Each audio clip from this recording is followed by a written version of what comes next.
This is a true book based on actual missing reports of people who have gone missing and no explanation for it. Somebody told me to do something like this a while back, so here I am. And it's also similar to a Glitch in the Matrix story because, again, these people vanish. So, without further ado, I just want to say thank you to everybody who's here with me tonight, and let's get started. Now, today I'm going to read chapter 1 of this book. There are 10 chapters, and the first chapter focuses on the western United States. Today I'm going to be reading about Oregon and the disappearances from there. There are actual people and real names tied to these cases and dates. So I'm not sure if I'm going to get through all of the cases today and get through all of these cases, but let's get started. We have Wilson Mann, Keith Zunk, Deming Shu, Margaret Kohler, Steve Litzy, James Jake Dutton, Robert Barry Bissell, and Ronald Ohm. Summary. Now these are the author's words. I personally know this area of Oregon really well. I have spent many days backpacking and hiking just a few miles south in California's Preston Peak and Raspberry Lake areas. Just a little further east from my camping location is Devil's Peak. Throughout my research into missing people, I am constantly made aware of odd consistencies and locations and dates. And this case is no different.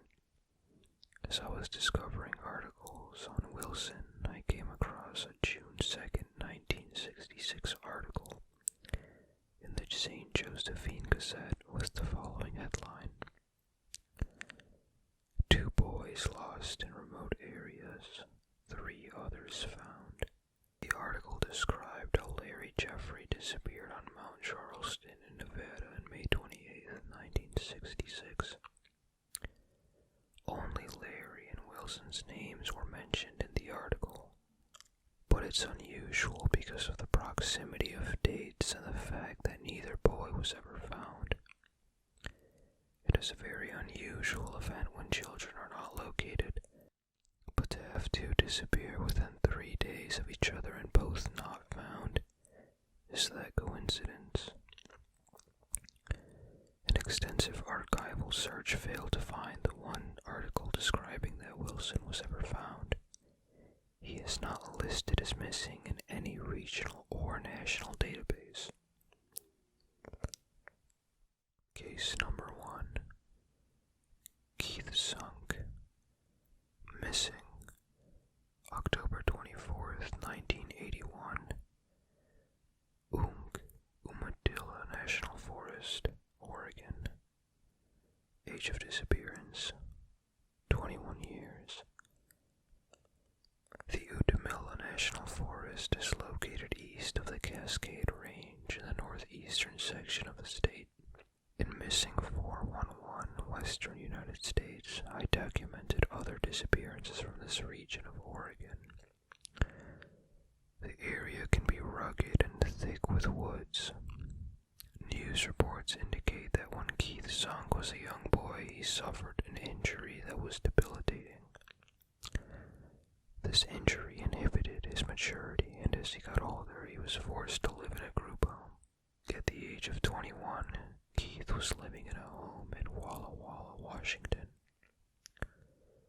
On October 24th, 1981, Keith was living in the Stone Creek Lodge group home when the administrators decided to take a group of residents on a mountain hike to Oregon. The group drove to the Utamilla National Forest. News articles at the time indicate that Keith and other residents didn't want to go on the hike. They did go down a trail, an unspecified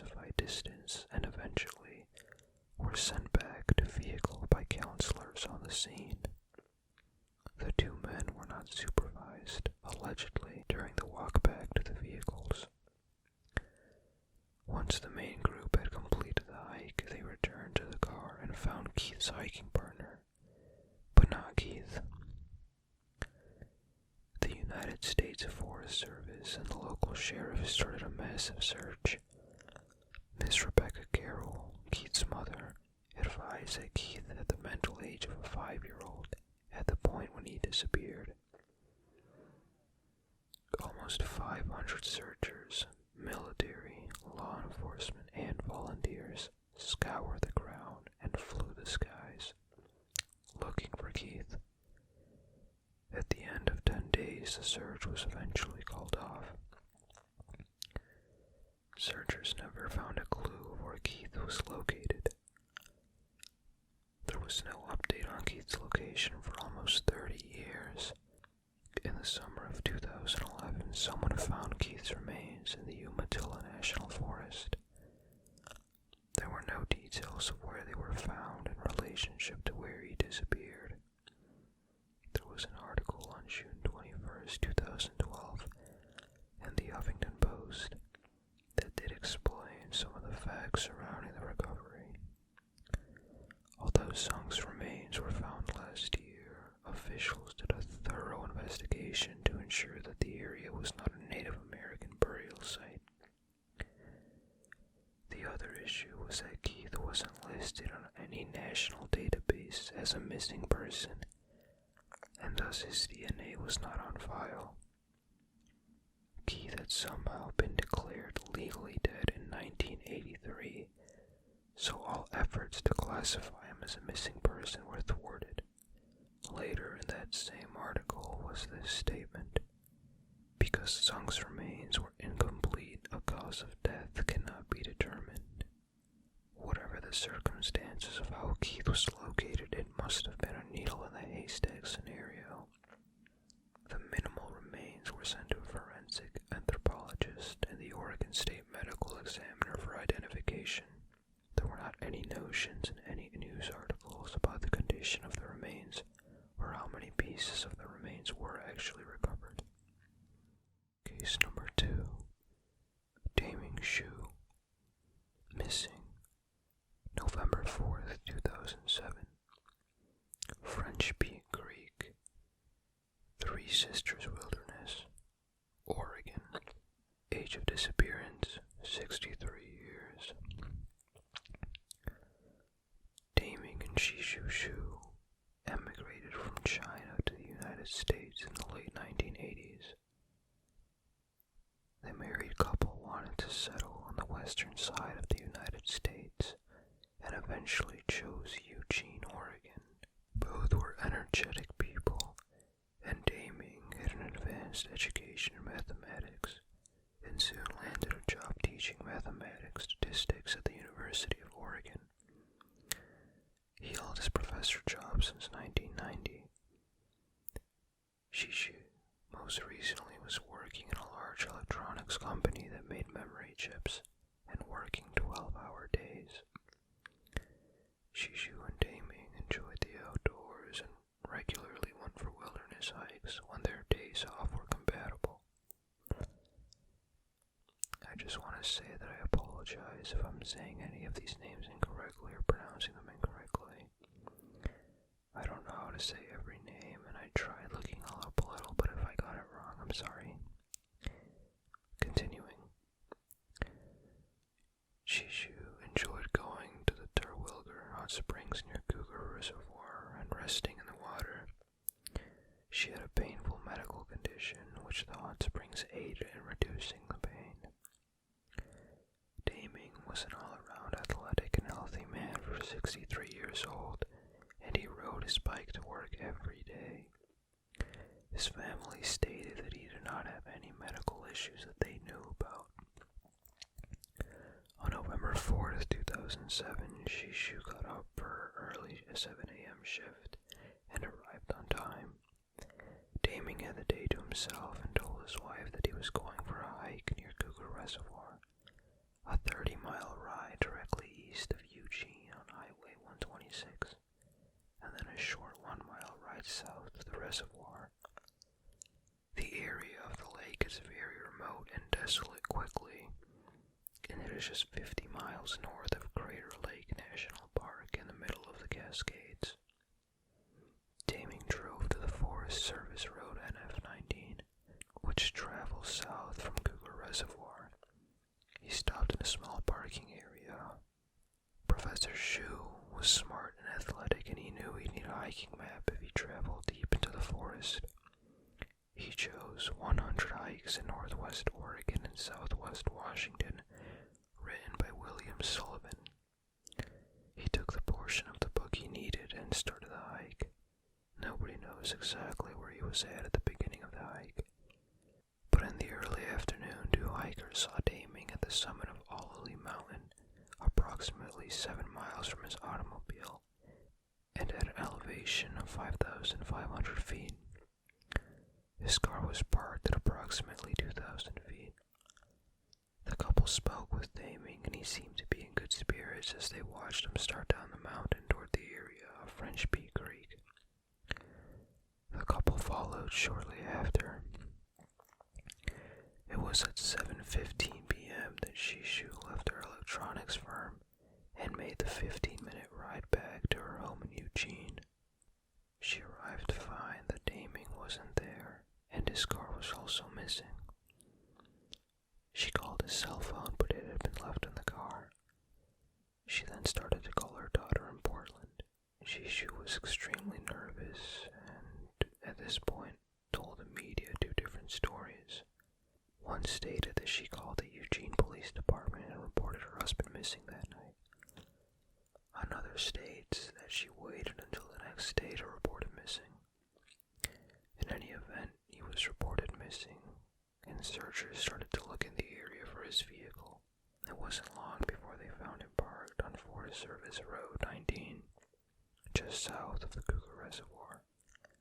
They found half the map book and Deming's leather coat inside. Shinshu, the daughter of Deming and Shishu, immediately came to Eugene from Portland.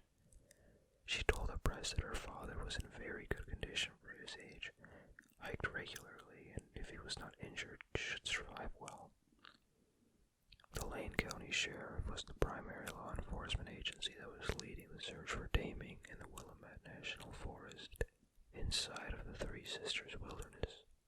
The area is extremely rugged with steep cliffs and very thick and lush woods. The area where he disappeared appears to have never been logged and is even more thick with vegetation than the other surrounding areas. The Lane County Sheriff's Office was assisted by the United States Forest Service, Eugene Police, Benton and Deschutes Sheriff, Search and Rescue, 2 National Guard helicopters, Civil Air Patrol, and the Smith County Rescue Team. There were equestrians, hikers, and planes. There were equestrians, hikers, and planes in the sky, all looking for Deming. There was plenty of water and creeks and rivers in the area for him to stay hydrated, and much foliage in the area to eat if he knew the right variety to harvest. There were 100 square miles of wilderness closed to all hikers while the search was going on. Bloodhounds were brought up to the location where Deming was last seen, and they couldn't pick up a scent. The weather changed dramatically during the search. There was very thick fog coupled with rain and wind that changed to snow at higher elevation.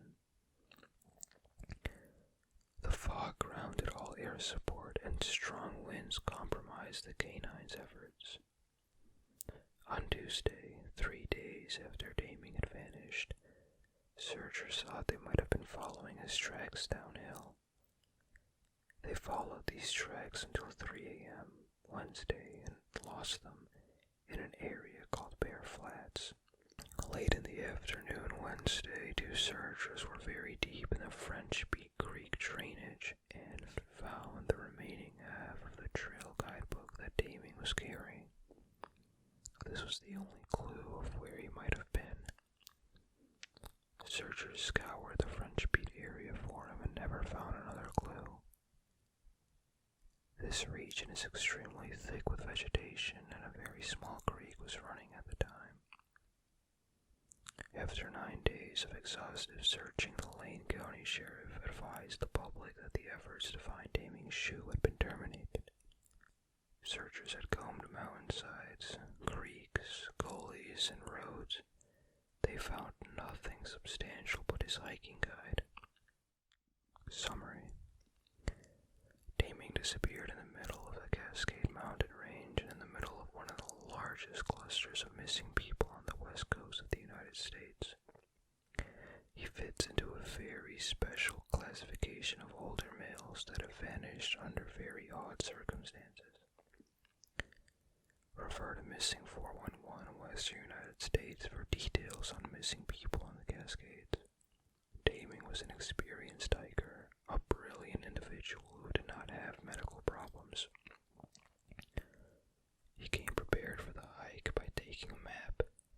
The couple he met on the summit of Ollie Mountain stated that they thought he was carrying a small backpack, probably with supplies and a coat. Just a guess. He told someone where he was traveling and when he'd be back. It doesn't seem extremely odd that his map would be found in the French Pea area. He knew it was his lifeline back to his automobile. You'd think he would have been able to safely travel with it. French Pea Creek is one of the most lush, thick, and toughest areas to walk in. Odd enough he would go there. How or what detoured Deming, we will never know. That was Missing 411. Chapter 1, Oregon. Those were the two first cases of that chapter. I hope that you enjoyed them, found them relaxing, and maybe even spooked you a little, I don't know.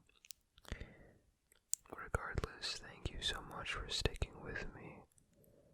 Please let me know what you think about this in the comments below, if you want me to continue doing this, or you want me to stick to what I usually do with Reddit. Thank you all so much for the time that you spent with me here tonight, or today. I hope that you have an amazing day or night, and I want you to